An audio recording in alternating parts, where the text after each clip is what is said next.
പുതിയൊരു വീഡിയോക്ക് എല്ലാവർക്കും സ്വാഗതം. ഇപ്പം വീഡിയോ വേറൊന്നുമല്ല.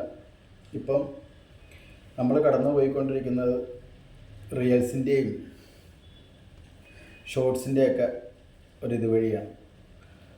അപ്പോൾ അതെങ്ങനെ ഫേമസ് ആകണം, എങ്ങനെ വൈറലാകണം, എങ്ങനെ ഏറിപ്പോകണം എന്നൊക്കെയാണ് നമ്മൾ ആലോചിച്ചുകൊണ്ടിരിക്കുന്നത്. മനസ്സിലായില്ലേ? എങ്ങനെയെങ്കിലും ഒന്ന് ഫേമസ് ആകണം, ലൈക്കുകളും ഷെയറുകളും കൂടണം. അതാണ് എന്നെപ്പോലുള്ള ആൾക്കാരാണെങ്കിൽ എല്ലാവർക്കും ഇപ്പോൾ അതാണ്. ഇപ്പോൾ എനിക്ക് വ്യൂസ് കിട്ടിയാലേ എനിക്ക് പൈസ കിട്ടുള്ളൂ. മനസ്സിലായില്ലേ? അതിനുവേണ്ടി എന്തും ചെയ്യും.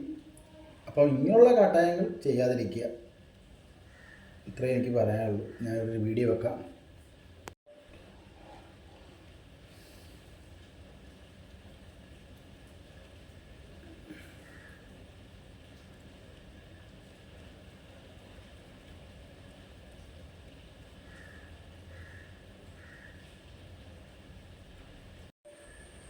കണ്ടില്ലേ?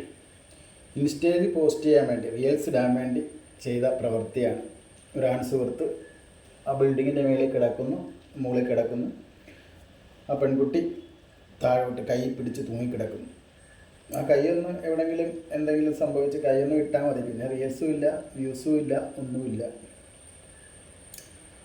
ആൾ താഴെ പോവും. പിന്നെ എന്താ സംഭവിക്കുന്നത് അറിയാമല്ലോ. അപ്പോൾ എന്തായാലും അത് പൂനെയിൽ നടന്ന സംഭവമാണ്. എന്തായാലും അത് സ്വമേധ കേസെടുത്തിട്ടുണ്ട്. നിങ്ങളൊന്നും ചെയ്യാൻ പാടില്ലല്ലോ, ഇങ്ങനെ ചെയ്യാനും പാടില്ല. ഇത് പുറത്തോട്ട് ഇപ്പം വന്നു കഴിഞ്ഞാൽ പോലീസുകാർക്ക് സ്വമേധ കേസെടുക്കാനുള്ള ഇതൊക്കെ ഉണ്ട്, റൈറ്റൊക്കെ ഉണ്ട്. അപ്പോൾ എന്തായാലും അത് കേസായിട്ടുണ്ട്. അപ്പോൾ ഇപ്പോൾ ഇതാണ് ഞാൻ പറഞ്ഞില്ലേ, ഷോർട്സ്, വൈറൽ, ഇൻസ്റ്റ, റീൽസ്. ഇപ്പോൾ ഇതാണ് എങ്ങനെയെങ്കിലും ഒന്ന് വൈറലാകണം. അപ്പോൾ ഇങ്ങനെയുള്ള ഇത് ചെയ്യാതിരിക്കുക. മനസ്സിലായില്ല? ഒരു ഇതിൽ തോന്നും. ഇപ്പം നമ്മളിപ്പം എവിടെയെങ്കിലും ഒരു പുറത്തൊരു ഔട്ടിങ് പോയാലും, വലിയൊരു ടൂറൊക്കെ പോയാലും നമ്മൾ കാണുന്നതാണ്. ചില വെള്ളച്ചാട്ടത്തിലാണെങ്കിലും പോകല്ലേ എന്ന് പറഞ്ഞ സ്ഥലത്ത് നമ്മൾക്ക് പോകാൻ ഭയങ്കര ഇതാണ്. മനസ്സിലായില്ലേ? ഇവിടെ തൊടലെന്ന് പറഞ്ഞാൽ നമ്മളത് തൊട്ടിട്ട് പോകും. ഇവിടെ മൂത്രമൊഴിക്കില്ലെന്ന് പറഞ്ഞാൽ നമ്മളോട് മൂത്രമൊഴിക്കും. മനസ്സിലായി? ഇപ്പം മഞ്ഞുമൽ ബോയ്സ് സിനിമ വരാൻ തന്നെ കാരണം എന്താണ്? ആ ഒരു സ്ഥലത്തോട്ട് പോകല്ലേന്നും അത് വെച്ചിട്ടുണ്ട്. പക്ഷേ ആൾക്കാരെന്ത് സംഭവിച്ചു? അതുവഴി ചാടിപ്പോയി അപകടങ്ങൾ സംഭവിച്ചതാണ്.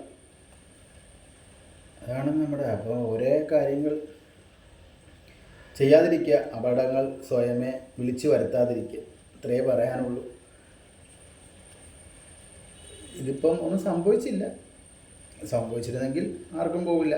ഈ പറയുന്ന എനിക്കും പോവില്ല, ആർക്കും പോവില്ല, അവരുടെ വീട്ടുകാർക്ക് മാത്രമേ പോവുള്ളൂ. അങ്ങനെ പോകാതിരിക്കണമെങ്കിൽ ഇങ്ങനെയുള്ള കാര്യങ്ങൾ ചെയ്യാതിരിക്കുക. ഇപ്പം നമ്മളത് എന്തെങ്കിലും സംഭവിച്ചു കഴിഞ്ഞാൽ ഈ റീൽസിൻ്റെ വ്യൂസും ഒന്നും നമുക്ക് കാണാനും പോകുന്നില്ല, ഒന്നും സംഭവിക്കത്തില്ല. ഇപ്പം ഈ ഒരു വീഡിയോ കണ്ടപ്പോൾ ഒന്ന് വീഡിയോ ആക്കണമെന്നുണ്ടായിരുന്നു. അതാണ് ഞാൻ ആ വീഡിയോ ചെയ്തത്. ഇപ്പം അടുത്ത വീഡിയോ കാണാം.